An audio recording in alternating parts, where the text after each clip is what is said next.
It's a spectacular new production of Andrew Lloyd Webber's The Phantom of the Opera. Chris Mann, who plays the Phantom himself, is joining us with details on the critically acclaimed show, which opens tonight and runs through April the 3rd. Let me just run down some of the stuff that you've done. A nice bio.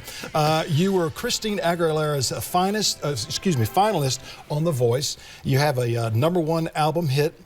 Performed for the President Obama, Christmas in Rockefeller Center. You've been on the Ellen DeGeneres Show, The Today Show, Conan, Jay Leno, and Glee, and you hold a vocal performance degree. And I mean, I'm exhausted. And you and I were talking that you guys go out like every 2 weeks and perform this show all over the country and even up into areas of Canada as well. I know, and here we're in food coma all the time in Charleston since we've been here, which I'm happy. I'm just eating my way through the city, but until we open tonight, so.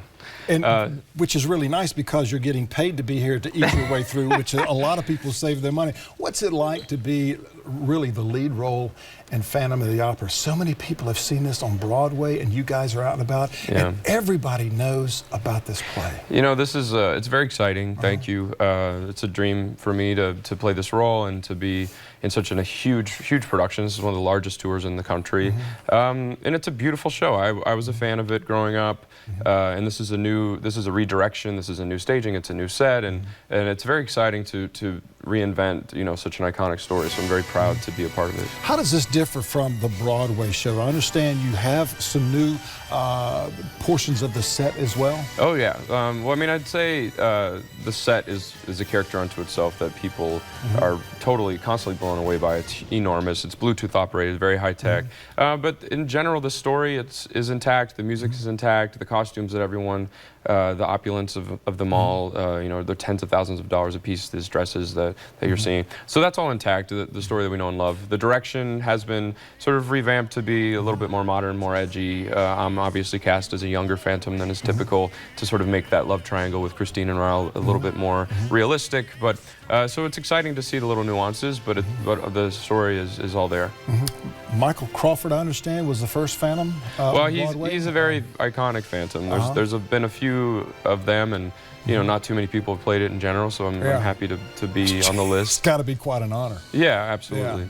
Yeah. To get this role, I mean, how many folks auditioned for this role as the lead? Know. Yeah, I mean, there's got to be hundreds and hundreds. Oh, I'm sure. Yeah, probably hundreds and hundreds. And I'm very fortunate to have been cast, and I'm on my second year playing the role, and it's something I'm very proud of. And Phantom is, from my understanding, the biggest production in Broadway, and also to ever leave Broadway as well. One of my favorite statistics is that Phantom of the Opera is the highest grossing production of any kind of ever in history. Over $6 billion profit. Literally the highest grossing thing ever to be written. $6 billion profit. And I want some of that. Yeah. Where's mine? Huh?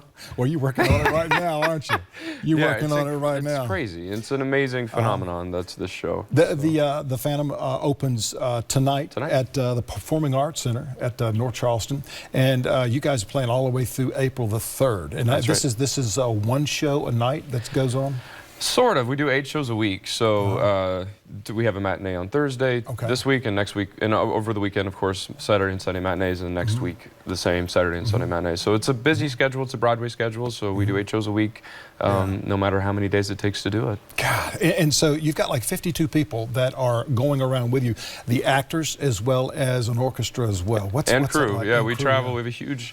This is a very high-end show. So, for example, we have 125 wigs that we travel and a full wig team because we have, bouffant wigs to this is a turn of the century to the costumes. It takes an army to bring this many. We're on about 22 semis to get the show around the country. Not to mention the actors. How many semis? Around 22. Around 22 tractor trailers. Wow, that's a huge. In TV's most arrestingly seductive game of cat and mouse. Wanna play? Let's play. The Catch. Giant column that's a couple stories tall that unfolds unto itself. So we never really have full stop in the show. It constantly is moving, and that's all Bluetooth operated. So we have Bluetooth radio signal and remote control operated set. So it's really a beautiful and stimulating show to just watch visually. So. You guys go back to New York for a week or so, and then you go back out for another week? What is this week off you speak of?